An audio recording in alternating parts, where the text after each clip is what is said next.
This is the beginning of the second semester. Thank you. I'll speak up so everyone can hear, I hope. This is the only university in Knoxville that doesn't have to maintain an expensive gymnasium and have your heart broken last night. If you listen to the game, they weren't home last night. But anyway, thank you for coming. I assume most have already done the 4 classes in the fall, and then we got 4 more to go. We're beginning with this topic, and this is one of my favorite topics, bird courtship. But welcome to WBU, and yes, you will be a graduate. You can put this on your resume. Graduated in birdology from WBU. Wow. And the certificates are suitable for framing, right? Yes, sir. Oh, gosh, okay. Let's see if I got it going. Anyway, I'll plug. I'm an author, so I have to plug my book. It is Author's Code. I do have written 3 books on nature and natural history. Published by the University of Tennessee Press. All 3 are for sale here in the back of the store or back on that back wall, okay? Anyway, that's the author's plug. Move on. Love is in the air.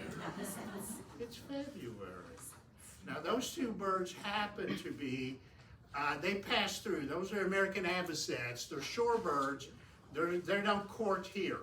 They pass through, but not in big numbers. They actually court in the Pacific Northwest and migrate diagonally across the country to the coast, East Coast and Gulf Coast. But occasionally you will see one here along the shoreline, but they don't court here. But I love this. This photograph came from Living Bird magazine. Love is in the air. They are courting. Pair bonds come down to 2 words. You can go home today with 2 words, and it all sums up in exactly 2 words. How can you sum up a whole 45-minute class in 2 words? Female choice. Females choose their partners. That's just it. They do. We guys think we have something going on, but no. We all know, yeah, that's right. She did start inviting me over for dinner. Anyway, female choice in the bird world. That's how all of this starts. So what does she look for? She looks for, in some cases, beauty. The beauty of studying birds is they're all different.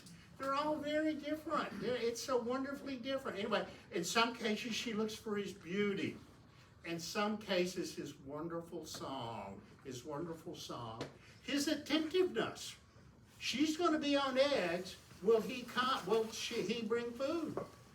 She has to somehow know that in advance. Is he going to take care of me? In some cases, she likes a male that has scrappy behavior. Oh, he's a fireball. He will take care of me. And his real estate. What's going on now in your backyard, male birds are claiming territory. If you have, say, 2 male cardinals, one may claim the backyard, one may claim the front yard. But you'll start seeing scrappy behavior of the male bird claiming real estate, territory, because that's part of the appeal. Now for her, she wants enough territory that have plenty of food for her clutch. That's all she's concerned about. It doesn't have to be lakefront at all. Just enough food within it and you say, well, God, why doesn't the guy claim 3 acres? Because he has to defend it. And he has to go all the way around his territory, calling, yelling, if he sees another male bird. Now listen, if it's a male cardinal, simply doesn't care if it's a male chickadee. Okay, come on in, you're fine. Only another male cardinal. Or a chickadee, the same thing. So he has to defend it. So he needs to, we guys need to get enough real estate that's appealing, but not putting ourselves in payments for the rest of our lives. So anyway, you got to pick out a good piece of real estate. That's part of it. That's what's going on now. You'll start seeing all of the birds you've been watching all winter. It's kumbaya. There's safety in number. All winter, they're called mixed foraging winter flocks. And you've got 7, 8 different species or more, and they're looking after each other. You've seen this. They're all coming, going, having a good time. How you been? How you been? And different species. But if any one of them sees a cat or a Cooper's hawk or anything alarming, and you've seen this happen, what happened to them? They all take off at once, but then they'll slowly come back in. So in the wintertime, they look after each other's backs, what's going on. But right about now, all of a sudden, there's some scrappiness starting because, oh, no. So, move on. Now, this really started in November. Great horned owls start early. A male great horned owl will start hooting to claim his territory late October, November into December. Who's awake? Me too. Ooh, ooh, ooh, ooh. So he's claiming his territory. Now a female will come in eventually, and maybe the same female that was with him last year probably will be if he was good, if he was a good provider, if he brought her plenty of food. But then they start courting, and you'll hear them. Who's awake? Me too. Ooh, ooh, ooh. They'll be talking to each other. That's October, November, December, and usually by the second week of January, she's on a nest. They start early, and they will use an owl doesn't build a nest. They don't know how. They'll use, in case of great screech owls and barred owls will use a box because they want to haul a tree. But great horned owls will use an old crow's nest, an old hawk's nest, or even the crotch of a tree if there's enough room. They just need a solid place to nest, but they don't add a stick to it at all. So there she is. Hi. This is a friend of mine out in Kansas that took the photo, Betty Thompson. So she's on the eggs, and he's tending to her. And they will eat skunks. It's the only animal. Birds have a poor sense of smell. They don't care what it smells like. Anyway, other than turkey vultures, they do care. Move on. You've seen this, I'm sure. Great blue heron. The males, they are colonial nesters. Some birds like to nest in a colony, like chimney swallows, and cliff swallow. Anyway, a heronry or a rookery has several nests that have been built over the years, say in a sycamore tree above the water, and a male will come in January and claim the best nest available. May not be the nest that they built last year. He'll say, oh, look at this one. She's going to love this. We got a view of the setting sun setting up here. So he'll stand there through the terrible cold weather of January. This is mine. This is mine. She's going to come back because she's going to love this nest. And then when she comes back, they court, they dance on there. This is ours. This is ours. And both male and female grow those long. Do you need to see? We got one right over here. I'm looking at you. You're standing. Are you standing? No, I'm just sitting. You're in a tall seat. Okay, move on. I'm sorry. There was a nuptial plumes. Both the male and female grow these long nuptial plumes. Both male and female do it. You can see them hanging from their throat and breast area. This is what almost did this species in the late 1800s. Those long feathers were used in hats. And herons were killed just for those feathers, all the way down to the only herons kind of left were in southern Florida, but that's been made very illegal, collecting feathers. And so over the course of time, they've worked, their population has grown and their range has grown. So herons are doing well. I think all of us know where there's some nesting heron. It is estimated that 90% of all species form pair bonds. Any of you that's raised a child, you know, gosh, it was so much easier. I had a partner. Or I didn't have a partner. It was really hard. But in the bird world, 90% form a pair bond, and that's what's going on this time of year. It may be a pair bond with last year's mate. It may be a pair bond with a totally brand new partner. But they're forming pair bonds. And again, he's claiming territory, and she is picking him out for whatever reason. Oh, these guys are already going. The mourning doves, you've got them at your feeder. Well, they're ground feeders, so they tend to be eating everything that's falling to the ground. but they've already been pairing up at my house. I've been watching them. One or two are like hanging out together a lot. If she goes somewhere, he follows her. And so they've started, and I would not be surprised if I don't have a nesting mourning dove somewhere around my house. And some of you may have it too. Mourning doves can do 6 broods a year of 2 at a time. They're intense parents. They only have 2, and mom and dad both take care of them. They both take care of them. And so she is picking a partner that she thinks, oh, he's going to be good. He's a good dad. He's going to be good. And you may even be watching. I've seen some of this around my feeders up in the branches. They're cooing each other. They're preening each other. They're rubbing all over each other. I go, oh, those two, that's a couple right there. They know each other. Birds, they can't clean their own heads. So a pair bond often is preening. They're preening each other's heads and the top of heads. Carolina wrens. Well, anyway, we have 3 species of wrens locally. We have winter wrens in the wintertime, and aptly named, that's one of the best bird names. They're here in the winter, and then roughly probably February into March, they migrate back north, or they also nest in the tops of the Smokies, so they migrate downslope. So they, the winter wrens will be leaving us soon, and they're really petite compared to what you probably have are Carolina wrens, like the photo, with a stripe over the eye, and then house wrens. And what's going on now, this is, the wren males are eager beavers. He will start, your house wren or your Carolina wren, he will start multiple nests. And they need some kind of substrate. It's the sloppiest nest out there. They just throw a bunch of stuff together. They'll use your mailbox if you, it's just get a bunch of stuff in there. And so he may start 3 nests, and then she'll move in and go.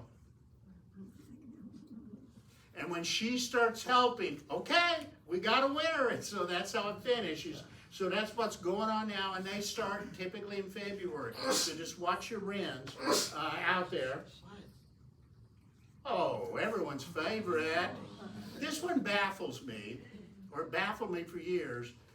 You can see them a quarter mile away.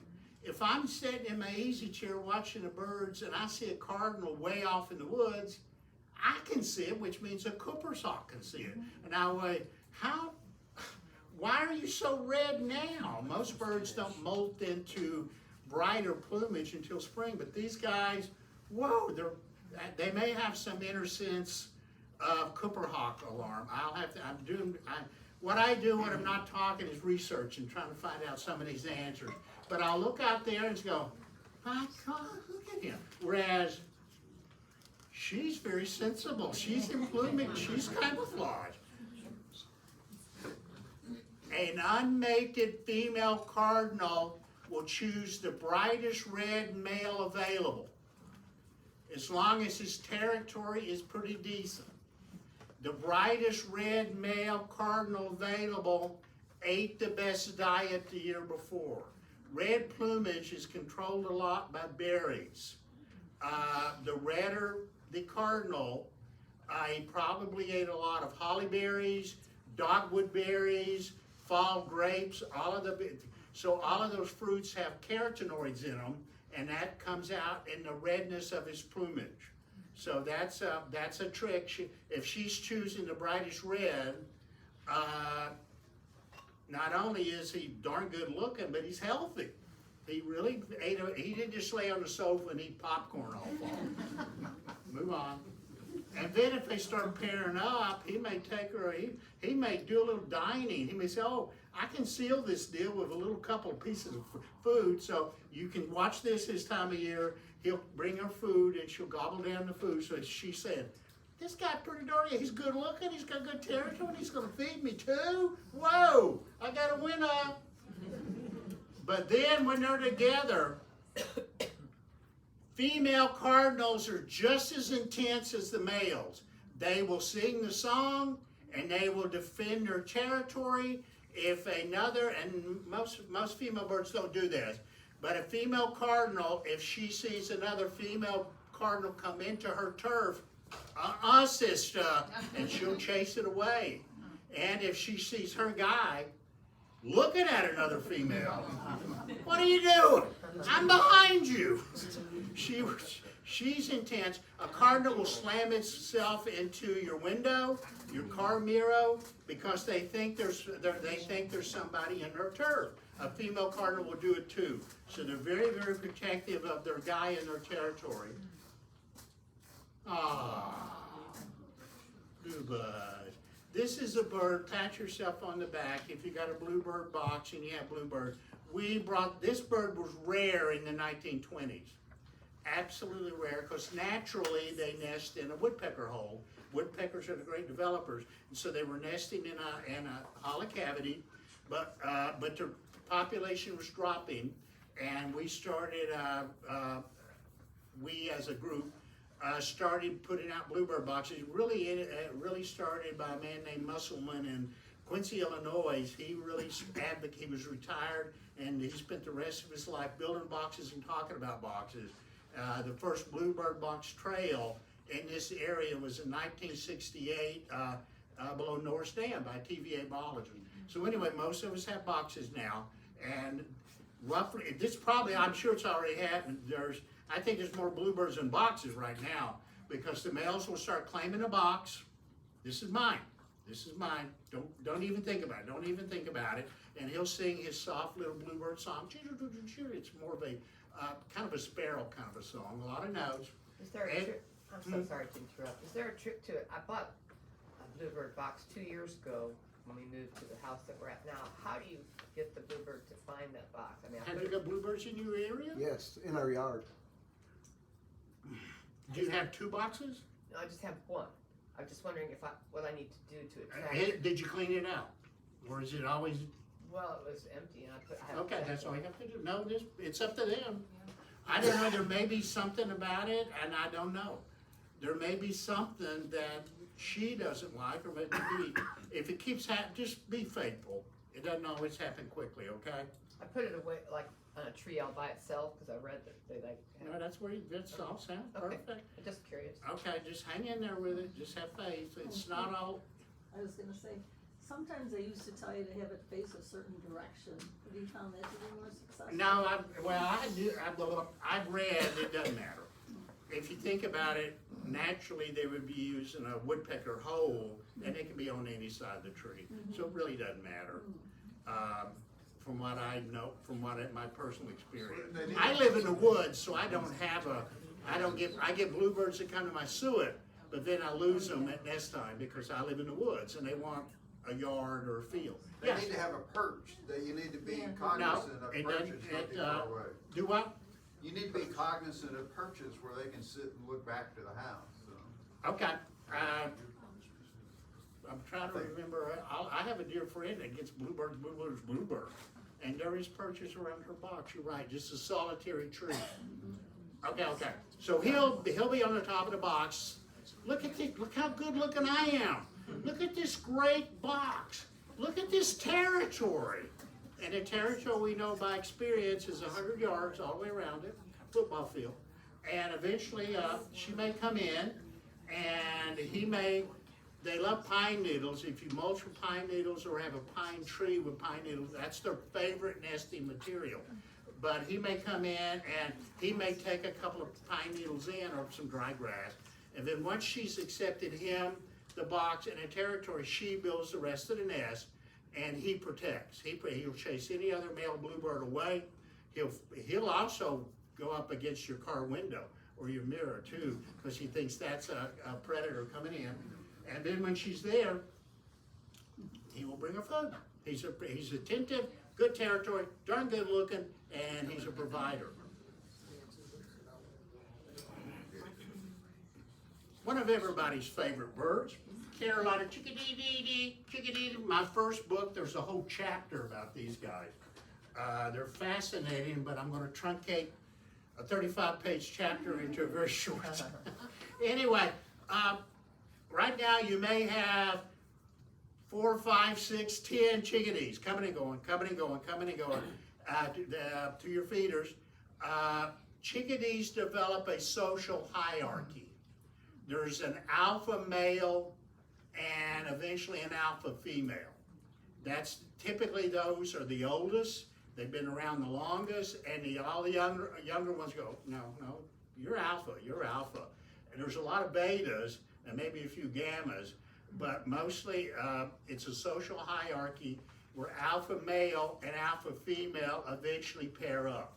And because they're alpha, they choose their territory. Okay, you guys pick what you want, we'll settle for the rest, because the betas will intermingle. But anyway, there's an alpha, and if the beta female doesn't quite like, for some reason, alpha male, she may choose one of the beta males. That happens, be no choice, but that's what's going on now, or what's been going on. A social hierarchy is developing within the chickadees. Can I get into the water? And they are secondary cavity nesters, meaning they'll use a box. Move on. Tufted titmice. Although they don't look like chickadees, they're very closely related, and they also develop a social hierarchy. We have eventually, over the course of winter and the year, if they've survived, small birds like we're talking about, there's a high death rate in the wintertime. They don't find food all the time. But anyway, there's eventually you've got an alpha titmouse and a beta, and an alpha male and a female. And the alpha female will choose to go with the alpha male. And so they will get their choice of territory. So that's kind of what's starting going on now. That's kind of what's going on, is the alphas are emerging alphas, male and female, and then they're going to pair up. I took this photograph. I saw this. I was sitting in my bird chair, and these two, I'm assuming they may be both betas that are vying to be alphas. The alpha may have something happened, or there may have been a beta male challenging an alpha male, but they were chest bumping like WWE, boom, boom. And I'm going, guys, watch it. They were just banging against each other, and all of a sudden, honest to goodness, they got into this death grip. If you look closely, each bird has the other bird by the eye socket. I know. And I went, okay, guys, come on. And they went, boom. They were laying on my deck, my second floor deck, and they were, that's either two beta males vying to be the alpha male, or maybe a beta male challenging the alpha male. But anyway, this is what I walked out. I documented the scene with my cell phone. I took a photo. And then I literally, honestly picked them up in my left hand. I took the photo 11 March 2019, so March is coming. You may see scuffles. And I was holding them still in the death grip. And I could hear kind of whines. But it's like, I'm not letting go until he lets go. I'm not. It's like if you're raising two teenage boys and you hear them fighting upstairs. Okay, I'll go up when it's over. Anyway, and I'll punish the winner and comfort the loser. Anyway, I held him in my hand, and they were like, I'm not letting go. And I finally just started jiggling the hand, and they went, oh, wait. And they took off in different directions. So I don't know if they resumed the fight later. I would love to have known, but I simply don't. But here, that's early March of, 5 years ago. What kind of birds? It's a tufted titmouse. Yeah, and that's a couple of males probably scuffling over, maybe there's a female nearby watching, and one of them's trying to prove he's the best. Okay. Anyway, once he knows she's been looked at, he's been looked at, he may bring her a little something to eat. He said, okay, I'm tough. I survived that eye socket deathlock, and I'm going to bring you a little piece of something to eat. So that's what's going on. I'm going to check time. Okay, speed it up. Our Tennessee state bird, northern mockingbird, very aggressive, very assertive, but mockingbirds are mimic learners. Most birds learn their basic vocalizations in 1 year, the first year of life, and that's when they will start serenading the female. But mockingbirds keep learning. They're mimic learners. The older they are, the more phrases they know, more song phrases. We have 3 mimic learners that nest locally. That would be mockingbird, brown thrasher, and catbird. All of those are constantly adding to the repertoire. And so when an unmated female is choosing a partner, she'll listen to this guy. He may know 200 song phrases. He's 7 years old. He's mature. He survived 7 years and has learned 200 song phrases. She may be listening to a younger male that knows, like, maybe he's 3 years old, 2 years old, and he knows 24 song phrases. And she will pick the mature one. Makes sense? She will pick the mature one. She'll say, I'm not a cougar. I don't want to raise him. Let someone else take him. So she will pick the mature guy. And often I will get an email or a phone call.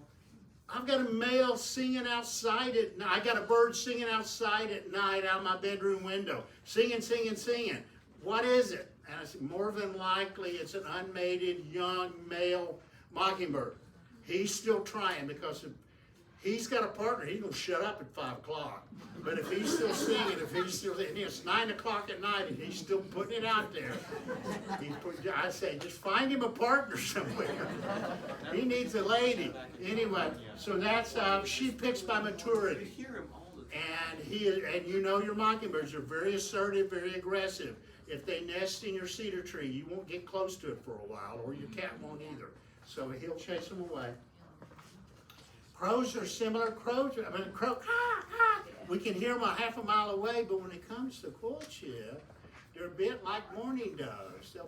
The male and female will be near each other and swooning over each other, and he talks very soft, sweet tones to her. So he's wooing her, and I love crows. Crows have a very, very complicated family structure in that they stay together. Typically, if you've got a crow's flock of maybe 8 that comes hanging around, that's probably all, they're all related. They're more than likely they're all related somehow. And I've recently read that a young crow may go back at that maybe 3-4 years younger than mom and dad, or older, or even more.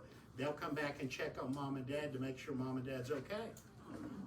Do you need anything? I'll bring you some. So anyway, that's crows. And they're corvids, not covids, that awful word. They're corvids, and we now know that the corvids are the smartest genus, and so are blue jays. Blue jays are also corvids, they're very smart. But this time of year, what you may see is a flock of 7 or 8 blue jays fly in, and that's called a courtship flock. It's female-led. The older, mature female blue jay is leading this flock around, and they're all following her because she's mature. She's been around, and the male blue jays are hoping they get picked, and the young females are watching her. Oh, I can do that. And the younger females may peel off, hoping that some of the younger blue jay males will follow her. And because the younger blue jay males, she's not looked at me one time. I've been following her for 8 days. She's still not looked at me. I'm going to follow Betty here. But eventually, and this goes on for several weeks, and she's called the focus female of the group. She may be finally, she'll move into your yard, Jay, and they'll look out and they're all happy. She's here, she's happy. Oh no, she left, we're going. But eventually she'll look around after several weeks, there'll be one guy. I've been with you 35 miles. My goodness. And she said, I know, I've been watching. I knew you would be the winner because you're always there. And then they will pair up. So that's how, but what you'll be seeing this time of year is a courtship group from March into July sometime. And they'll all be hanging out together. And wherever she goes, they follow. I just threw this one in quickly. Barn swallows, they're migratory. They'll come back in probably March into April, more like April. nest in barns or pavilions. They like a solid substrate that we built. But the unmated female will pick the unmated male with the longest tail. And because over the course of centuries and millennia, male barn swallows have extra long tails because female choice drives it. I threw this one in quickly. I write a whole chapter about cerulean warblers in my third book. It's actually on the cover. This is one of the warblers that pass through March into April. We have a whole scallywag full, 12 to 15 to 20 of warblers that just pass through. But this is one that they claim territory and nest in Tennessee, although barely. We're at the bottom of the range. They nest up in the Cumberland Mountains, not really in the Smokies, but up in the Cumberlands. But I'm using this as an example. The males get back quickly to claim territory. Your hummingbirds do the same thing. The first you're going to see are males. They're claiming territory. With ceruleans, they may spend one day here and keep moving north, but eventually, in the book I described this, they find a ridge top up in the Cumberlands, and the male says, okay, my territory, she's going to love it, whoever she is when she gets here. So the migratory birds tend to, the males rush back quickly to claim turf. Again, territory. This is a later nester, American goldfinch. They really don't nest until May-ish because they wait for thistles or the other native flowers that produce the pappus or fluff, like a dandelion, but dandelions are too early. Anyway, they love thistles, and because the females, this is what she wants to line her nest with, is that soft, botanists call it pappus, P-A-P-P-U-S, but fluff is the kind of the common term. But she will pick that to line her nest. She wants a nice soft nest. So that's why you wait. Typically, they don't really start courting and flying around in circles each other. And when they find, usually it's a vacant lot somewhere if it's loaded with thistle, or some other native south thistle also, that's a native. But anyway, they wait for the nesting material to be available.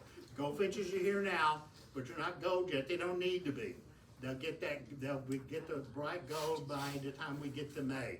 Right now, they want to be camouflaged. Another late nester, cedar waxwings. They are fruit eaters. So they wait usually until fruits start to ripen. Mulberries is about the earliest. But cedar waxwings wait till there's ripe fruit. They eat fruit. And so typically that's June, July, August that they're starting to nest. Now, if you know your birds, you know cedar waxwings, most of the time, if you're lucky enough to see them, you don't see one, you see 20, because their behavior is a lot like passenger pigeons.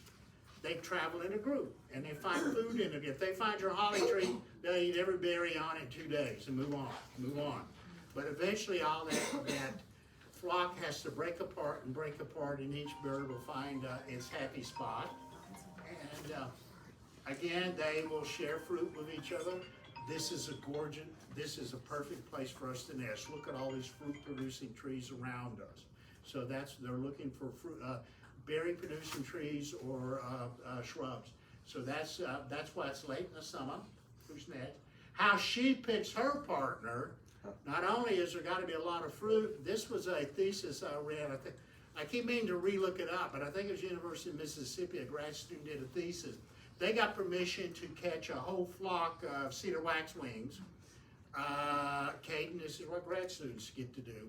Federal permission to do this and keep them in an aviary because they were curious what did the females look for. So they provided everything they wanted, and then they started watching. Turns out both male and female get these little dollops, and I don't know a technical term for it, at the end of their secondary feathers that look like sealing wax.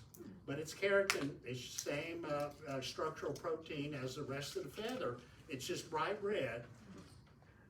Again, this is why this stuff's so fascinating. Anyway, she will pick a male, and as you age, if you're a waxwing, the dollops are bigger each year.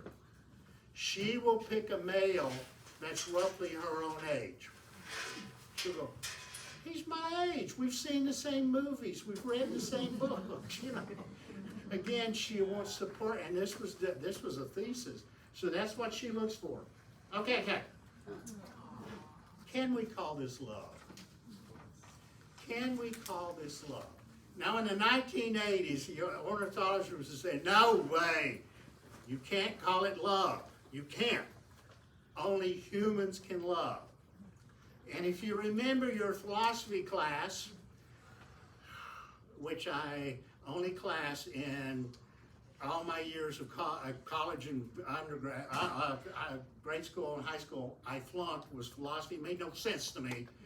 Descartes said that animals operated purely by instinct, like machines or mechanisms. They did not communicate, care, or even think about other animals. Duh! Around them, they did not feel, they did not love. It's obvious poor Descartes never had a dog. If he had a dog, he would understand, oh my God, animals can love. If you fall over dead, your dog's going to lay down right beside you and die. So that's, anyway, we now know that all of a sudden, the popular media is starting to use the word love. That's a very wonderful PBS nature program called Love in the Animal Kingdom. Oh, it's wonderful and a little heartbreaking. Then I have this book. It's a wonderful book called Bird Love. So the popular media started using the word love. And so I started kind of slowly working it in to my repertoire. And then this was the cinch. How do birds fall in love? That article was in Living Bird magazine. That's the magazine that's produced by the Cornell Lab of Ornithology. That's the bird university in the country, unless you go to Yale. But anyway, that is where you go to study birds. And I thought, well, if Cornell can say birds love, then that means birds love. I can use the word. Anyway, what is love? It's caring, protecting, comforting, petting, mutual preening, providing for, sharing, active partnerships. That's everything I've been talking about. So yes, duh, birds love. And you're going to be seeing it in your backyard very soon. Do birds mate for life? That's also up for debate, but more than likely, there are some species that do. I mean, this was also questioned by, grad students going to the professors. How do we know they mate for life? Well, we've always been saying that. Well, how do we know that? And so all of a sudden there were studies, very long studies of how following one pair of birds for as long as you could. So how do you know that? How do you know that? We don't know that. Some birds do form long pair bonds that last for years. One of them is a whooping crane, and we now have whooping cranes that pass through the Tennessee Valley like they historically did. I write about the effort to move whooping cranes back to East Tennessee in my third book. Anyway, with whooping cranes, early in their life, a male and female will start hanging together. It's like you in high school. You just start hanging out together. And that'll go on for 2 or 3 years, maybe longer. If something is not quite right, she may go, well, it's not right. So she just moves on, and he will find, so don't worry, he will find someone else. We all did. Anyway, we all have our heart broken at least once in high school anyway. But in the whooping cranes, by the time they're roughly 5 years old and they've been hanging out together, say maybe 4 years, all of a sudden, whoa, they're like those herons. They start dancing together and start courting together. We know a lot about these two. Look, they have leg bands on. They were taught how to migrate through Tennessee. So that's a pair out there courting. Red-tailed hawks mate for life, we think. They stay together extended periods of time through studies. But the interesting thing of birds of prey, they don't spend the entire year together because they would compete. Oh, God, this January we just went through. if a male and female red-tailed hawk were together, there might be one mouse out seeable in 5 days, or one squirrel. They will eat squirrels. And so the male and female separate during the wintertime, just so they both maybe hopefully find food and survive the winter. And then roughly in February, the mated pair will come back together. Oh, you survived! And they'll repair bond, recourt, go through courtship together. You may see a pair of red tails up in the sky flying around each other now into early April. Hi, we made it. We both survived it. So that's red tails. Bald eagles do the same thing. This is a bird, when I started doing these talks, I couldn't talk about because they weren't here. I read about bringing back bald eagles in my first book. Anyway, they will start hanging out together too, but they form pair bonds roughly when they're 4 or 5 years old, and you will see them. Now, we have bald eagles because of TWRA and American Eagle Foundation started bringing them in, the last time I have a friend, American Eagle Foundation, they're no longer putting them in the valley because there's plenty. We're doing fine. They're moving them places else that need them. So you'll see bald eagles flying around. You know, they nest near water. They're not like osprey. Ospreys they'll nest on a building. They'll nest at this Kroger's right down here, or Mac, that way, behind the Kroger's. But bald eagles like privacy. They'll nest in a hidden cove somewhere. But what you'll see, if you're lucky maybe, bald eagles and red-tailed hawks do this too. This is like a trust building courtship activity. They'll fly up and grab a hold of each other's feet and then spiral down to earth. It's like, I've got you, dear. I've got you. I'm with you. And right before they hit the ground, they'll let go and fly back up. That won the photo contest for Audubon magazine. And how in the world did you find that? Going it alone. Remember earlier I said 90% of all species form an active pair bond. Here's the most famous one that doesn't. Stinkus. That is a male ruby-throated hummingbird. That happens to be my thumb. It was standing on my thumb. I rescued the poor guy. It flew into a window at Imes. It was laying on a bench twitching. And I picked it up and held it and gave it some karma love. You're going to be okay.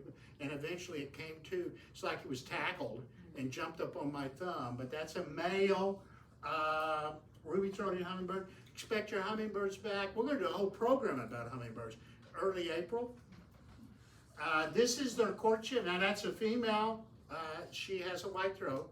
And he may notice her and start flying. I've seen this one time in my life.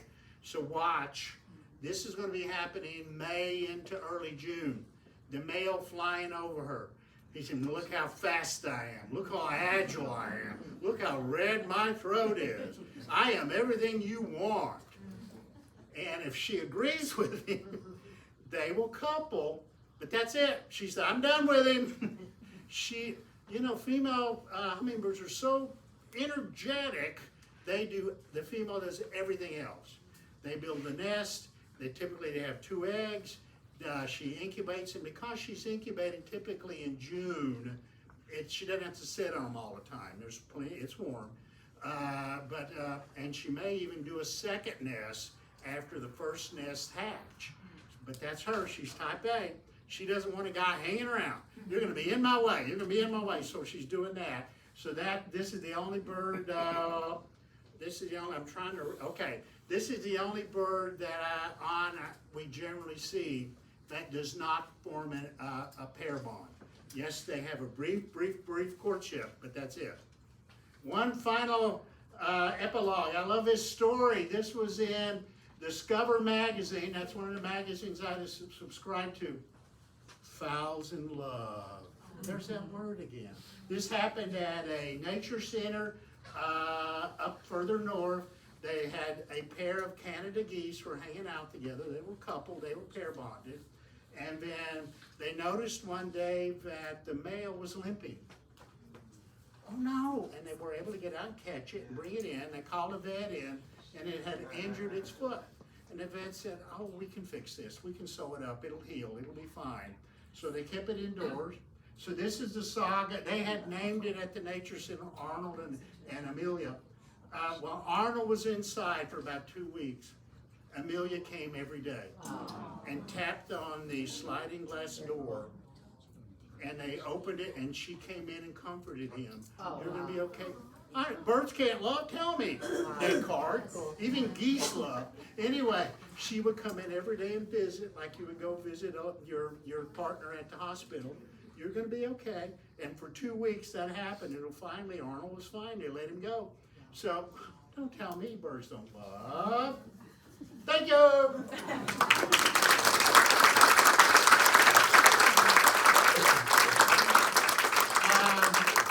Any questions? But we have to wrap because these guys got to open a store, which means all the chairs have to go. Any questions? We got a little time. How far apart Yeah. would you keep the bluebird boxes?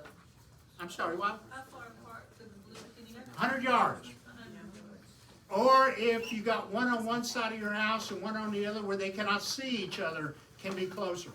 But if the two boxes are within sight of each other, experiment over the decades, 100 yards is the rule, and that's a football field. So that's quite a distance. Yeah, Is it okay if the box sees the bird feeders?